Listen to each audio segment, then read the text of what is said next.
Messieurs de la presse, bonjour.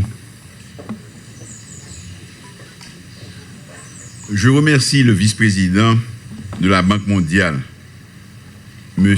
Carlos Felipe Amarillo, pour son engagement et sa disponibilité à appuyer les autorités haïtiennes dans leur volonté de placer le pays sur la voie du développement.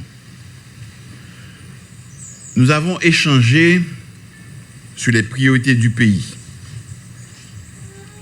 et les perspectives de financement que la Banque mondiale compte octroyer à Haïti. Ces échanges ont été très fructueux, car ils vont permettre de consolider davantage la coopération entre Haïti et la Banque mondiale dans les prochaines années. Le portefeuille de la Banque mondiale en Haïti comprend 19 opérations pour un total engagé de 1,1 milliard de dollars. Il passera d'ici juin 2022 à 1,3 milliard de dollars grâce à de nouveaux financements.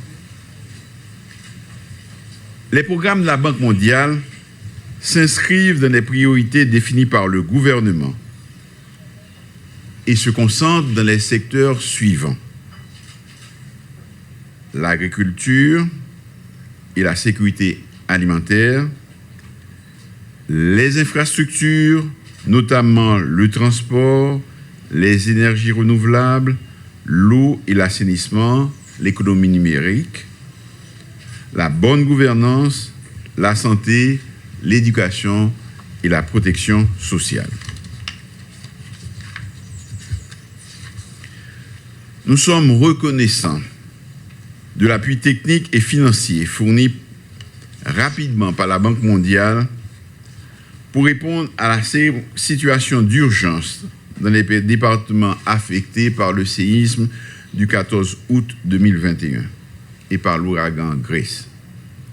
À cet égard, le gouvernement se réjouit de la contribution de 194 millions de dollars américains de la Banque mondiale lors du sommet des donateurs le 16 février 2022 pour le financement de la reconstruction de la péninsule Sud.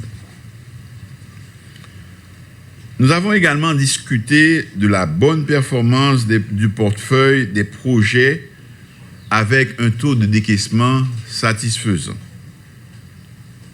Nous avons convenu de travailler ensemble, le gouvernement et la Banque mondiale, pour améliorer l'exécution des projets par l'engagement de toutes les parties prenantes et identifier les difficultés pouvant entraver leur mise en œuvre ou compromettre les objectifs de développement à long terme. Il faudra également apporter des solutions adaptées aux résultats escomptés en rapport avec les priorités stratégiques du pays. Nous félicitons d'une manière générale la Banque pour son leadership dans la lutte contre la COVID-19. C'est donc, pour moi, l'occasion d'exprimer mon appréciation du retour physique en Haïti d'une partie importante du personnel de la Banque mondiale. Merci beaucoup.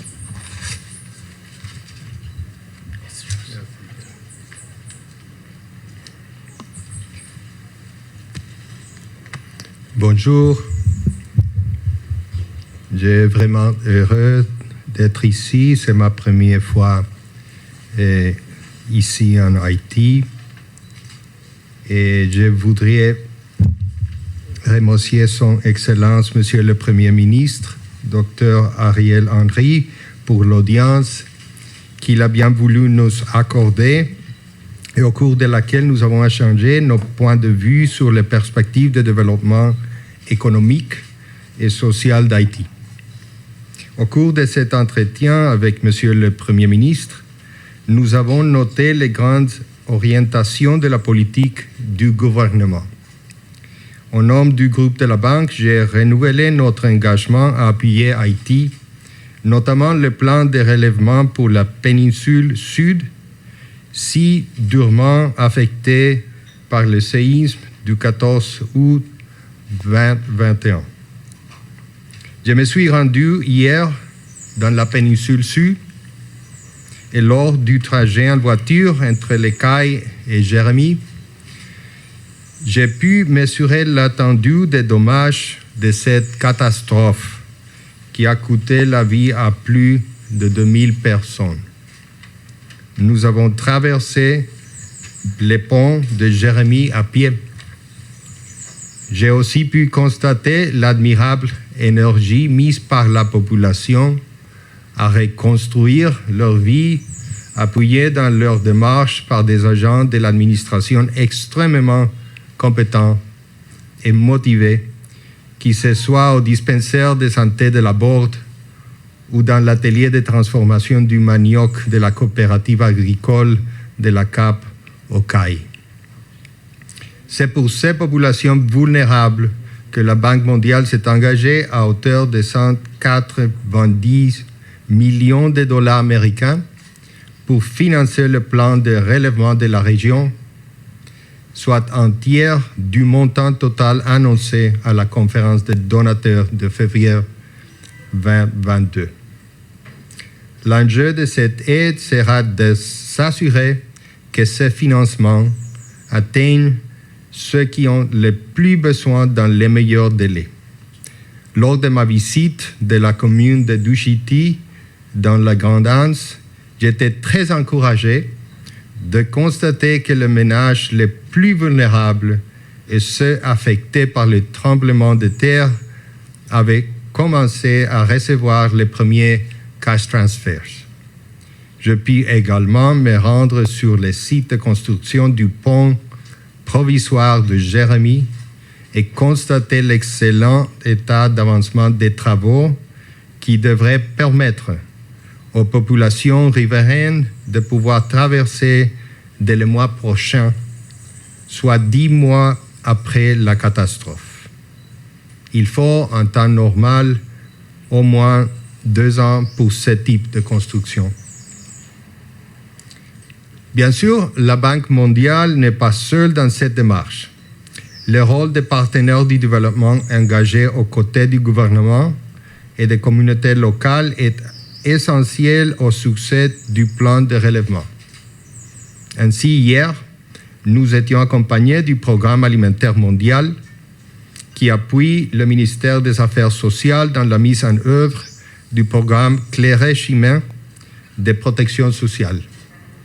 En conclusion, Monsieur le Premier ministre, je voudrais réaffirmer notre engagement à être un partenaire fiable de votre pays et à continuer d'œuvrer à enrayer le cycle de la pauvreté.